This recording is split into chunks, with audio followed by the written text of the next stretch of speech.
Sumainyo ang Panginoon. at sumaiyo rin. Ang mabuting balita ng Panginoon ayon kay San Mateo. Papuri sa iyo, Panginoon. Noong panahong iyon, lumapit ang isang lalaki, lumuhod sa harapan ni Jesus at ang sabi, "Ginoo, mahabag po kayo sa anak kong lalaki. Siya po'y himatayin at lubhang nahihirapan kung sinusumpong, sapagkat madalas siyang mabuwal sa apoy o kaya'y mahulog sa tubig. Dinala ko na siya sa inyong mga alagad, ngunit hindi nila mapagaling." Sumagot si Jesus, "Lahing walang pananampalataya at matigas ang ulo. Hanggang kailan dapat akong manatiling kasama ninyo? Hanggang kailan ko kayo pagtitiisan? Dalhin ninyo rito ang bata." Pinagwikaan ni Jesus ang demonyo at lumabas ito, at ang bata'y gumaling agad.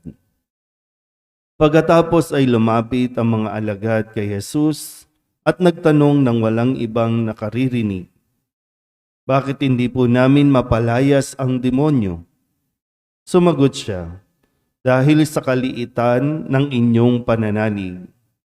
Sinasabi ko sa inyo, kung maging sinlaki man lamang ng butil ng mustasa ang inyong pananalig sa Diyos, masasabi ninyo sa bundok na ito, lumipat ka roon at lilipat ito. Walang bagay na hindi ninyo mapangyayari."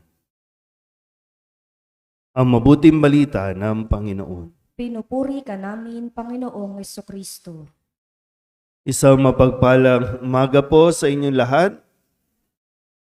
Ngayon po ay Sabado para sa ika-18 linggo sa karaniwang panahon.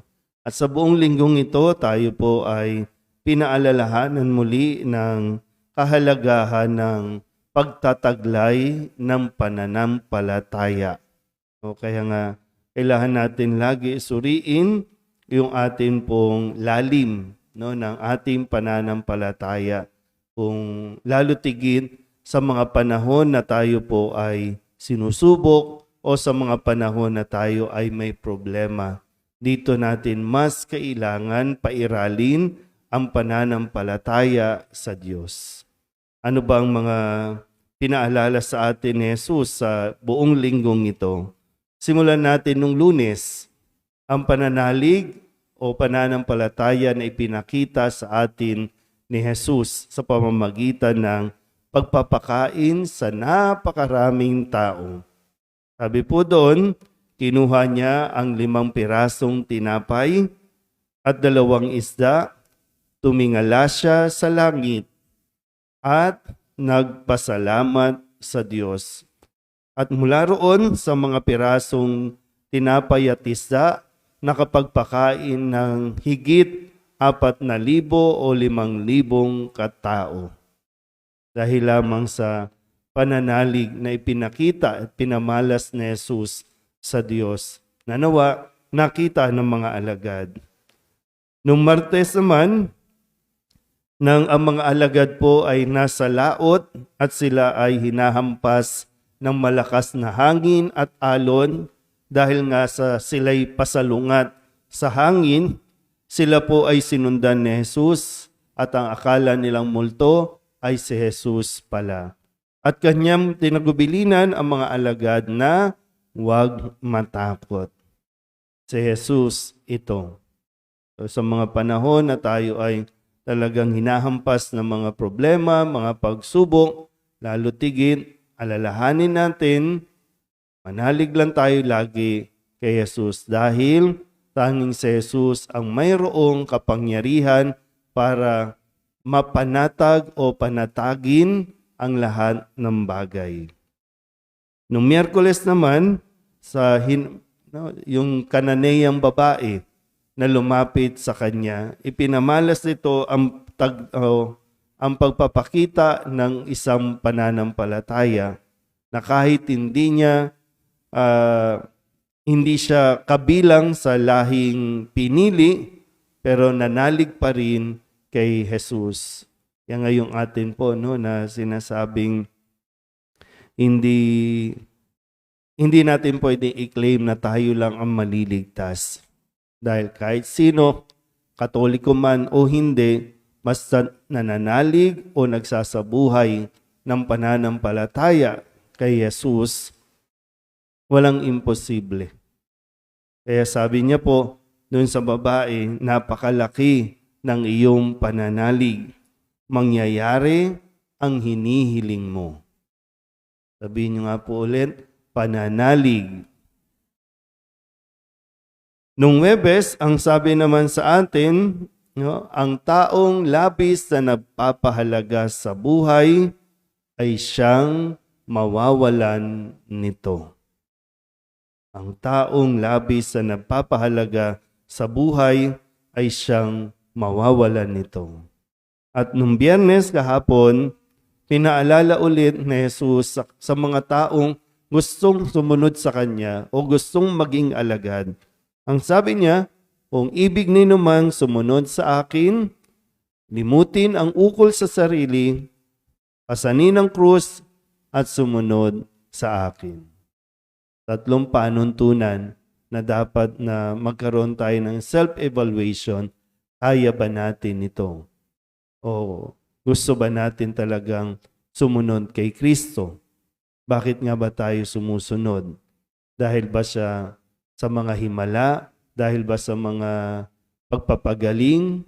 Dahil ba sa pagpapalaya sa mga demonyo? Kung ito lang, medyo malayo pa ang atin pong lalakbayin. Kaya ngayon, no, sabi ni Kristo, kung maging sinlaki man lamang ng butil ng mustasa ang inyong pananalig sa Diyos, masasabi ninyo sa bundok na ito, lumipat ka roon at lilipat ito. Kasin kung maging, no, biruin nyo, yung kasing liit, mas maliit pa sa buto ng munggo. Kung ganun man lang daw ang ating pananampalataya, kaya nating gawin lahat. Walang imposible. So, ang tanong, gaano nga kalaki ang pananalig natin sa Diyos? Kung ang nire-require lang niya, kahit kasing laki lang ng butil, ng mustasa, ganun lang, no? What more, kung mas malaki pa, kung buto ng pakwan pa yan, edi mas malaki, talagang kayang-kaya nating gawin ang lahat sa pangalan ni Jesus.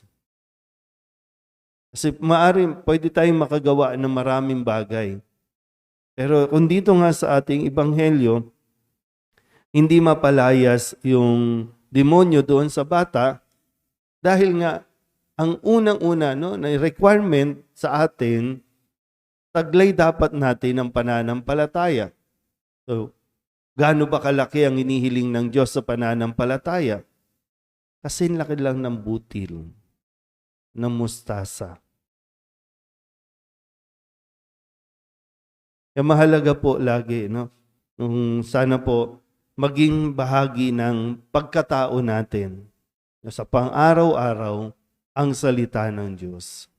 O sa unang pagbasa, ang paalala ni Moises sa mga Israelita, lagi ninyong dalhin ang utos ng Panginoon. Yung pinakauna, sabi niya, no, ibigin mo ang Panginoon mong Diyos ng buong lakas, buong kaluluwa, buong pag-iisip, buong puso, kahit saan kayo magpunta. Kahit ilagay ninyo sa mga noon ninyo, ilagay ninyo sa mga sa wrist ninyo, ilagay ninyo sa mga pintuan, na mga hamba ng pintuan, lahat para hindi natin makalimutan ito.